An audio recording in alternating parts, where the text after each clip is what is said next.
پوچھو ان شیطانوں سے کہ نبی صلی اللہ علیہ وسلم نے اگر یہ کہہ دیا کہ جس چیز سے میرا ہاتھ لگ گیا ہے اس سے یہ دنیا کی آگ تو کیا جہنم کی آگ بھی نہیں جلا سکتی، تو جس پیٹ میں نبی کریم صلی اللہ علیہ وسلم 9 مہینے ہو اس عورت کو معاذ اللہ جہنم کی آگ جلائے گی؟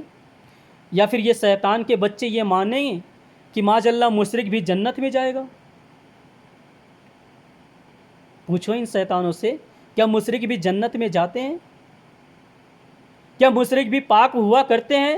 پوچھو ان شیطانوں سے۔ تو انہوں نے اپنی جہالت کو، اپنی عقل پرستی کو دین سمجھ رکھا ہے۔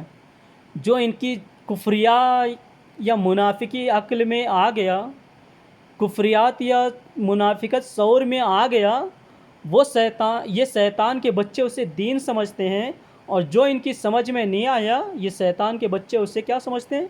یا تو وہ کفر ہے، یا تو وہ حرام ہے، یا تو وہ شرک ہے، یا تو وہ بدعات ہے۔ اس کے علاوہ تو ان کی نظر میں کچھ ہے ہی نہیں،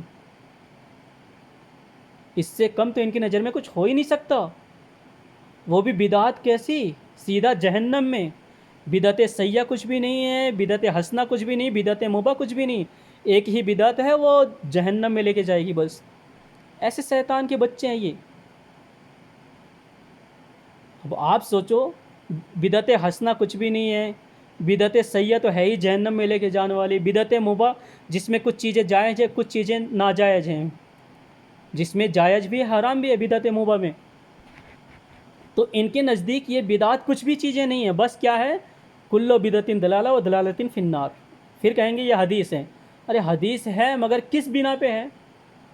جو عمل قرآن اور حدیث سے ٹکراتا ہے وہ سارے کے سارے جہنم میں لے جانے والے اعمال ہیں۔ یہاں پہ بدعت سیئہ کا ذکر ہو رہا ہے، کلو بدعت دلالہ، یعنی بدعت سیئہ میں وہ عمل ہے جو قرآن و حدیث سے ٹکراتے ہیں، ایسے اعمال کرنے، ایسے بدعات جہنم میں لے کے جانے والے ہیں۔ مگر ان شیطانوں کے نزدیک کسی ایک آیت ایک حدیث کا معنی یہ نہیں نکال سکتے، ایک حدیث ایک آیت کا مفہوم نہیں نکال سکتے یہ شیطان کے بچے، اور خود کو پتہ نہیں کس بنا پہ اہل حدیث کہتے ہیں، قرآن و حدیث کے ماننے والے کہتے ہیں، پتہ نہیں کس بنا پہ۔